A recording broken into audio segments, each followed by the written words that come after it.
nangyayari dito sa flood control scandal o yung tinatawag nating floodgate.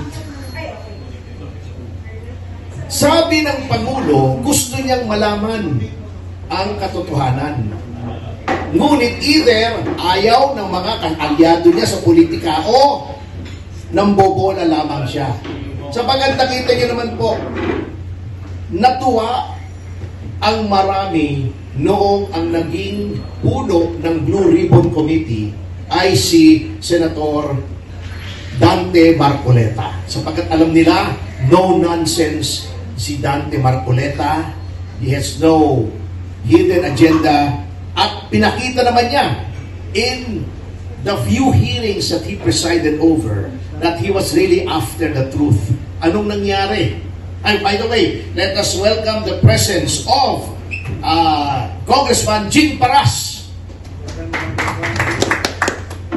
I'll hand you the microphone after my morning.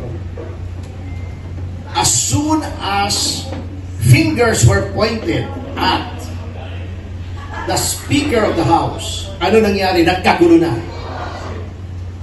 Nagkaroon na ng reorganization sa Senado. Tinanggal si Chis Escudero after black propaganda na in-involve siya sa mga projects ni Umano.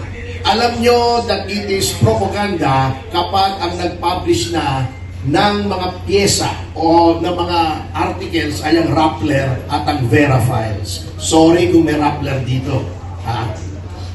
Real talk. Alam nyo na propaganda yan. Okay.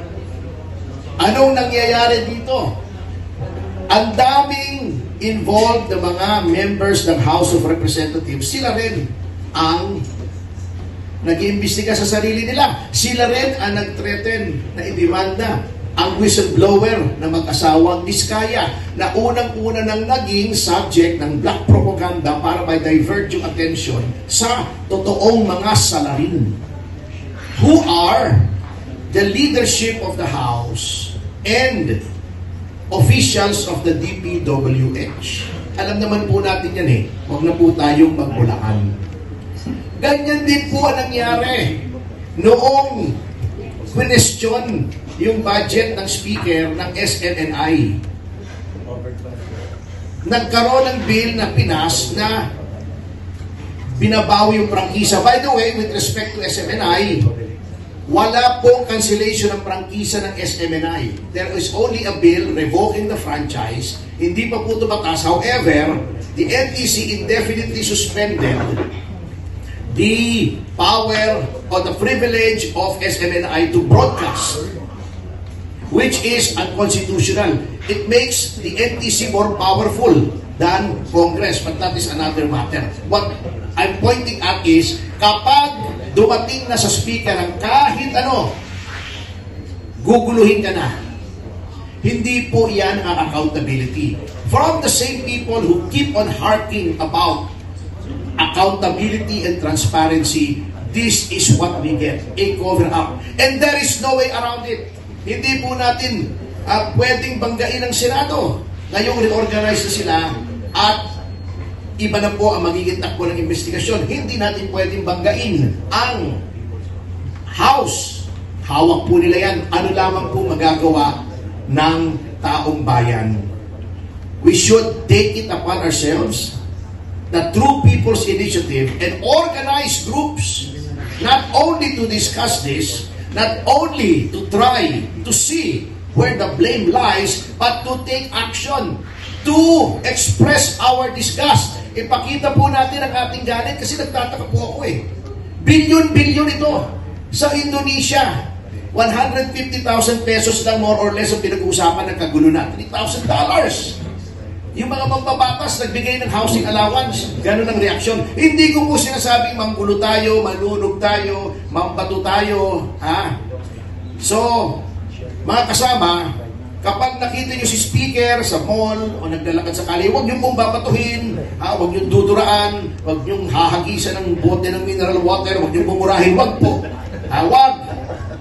Hindi po tama yun. Ipakita lang natin ang galit natin sa pamamagitan ng we talk about this, we'll evaluate the information nang hindi filtered through the eyes of those who are complicit at ipakita natin sa kalye.